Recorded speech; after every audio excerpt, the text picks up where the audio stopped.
Shante Washte na Pechi Zapie.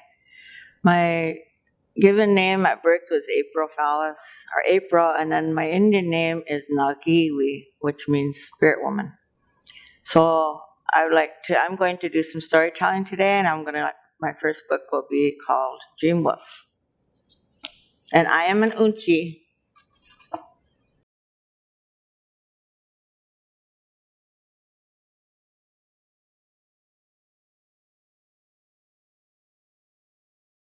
In the old days, the people traveled over the plains. They followed the great herds of buffalo. Every year when the berries were ripe, they would leave the plains and go up into the hills. They made camp in a valley where the berry bushes grow. Everyone picked great quantities. They mashed the berries into little cakes, which they dried in the sun. These they stored in painted bags for the winter. Tiblo was too young to play with the older boys. He and his little sister, Tanksi, had to go berry picking with their mother and the other women and children. Tiblo was soon tired of picking and too full to eat any more. When nobody was looking, he slipped away with Tanksi to climb the hills. They climbed up and up among the rocks and cedar trees where bighorn sheep and bears live. Soon they could hardly hear the berry pickers laughing and calling to each other far below. Tiblo wanted to reach the top. They climbed on. They never noticed the sun starting to go down behind the hills. It was getting dark when Tiblo knew that they had to go home. In the twilight, every hill and valley looked the same. He did not know which way to go. He called out. Only the echoes answered him. They wandered on. Tiblo was lost. Darkness closed around them. It grew older and colder. They were tired and hungry, and Tanksi began to cry.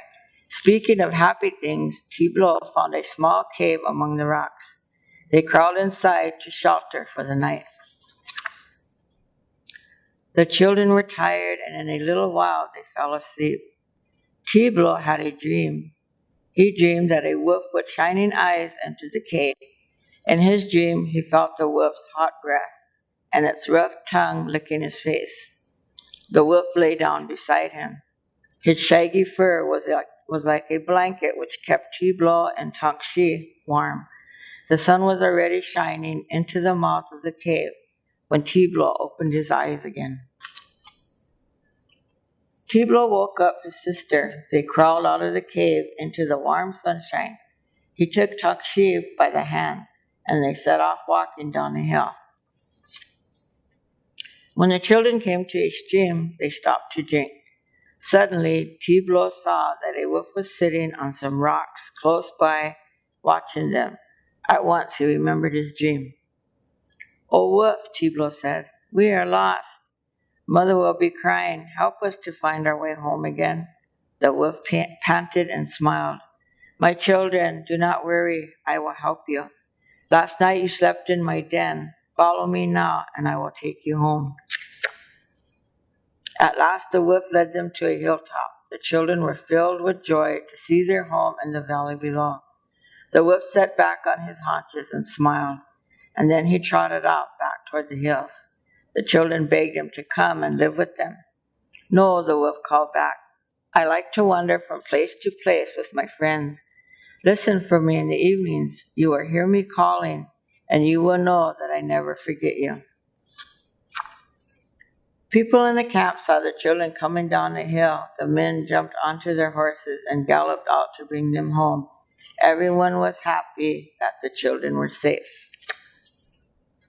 Tiblo told how the wolf had brought them home. Everyone walked into the hills to thank the wolf.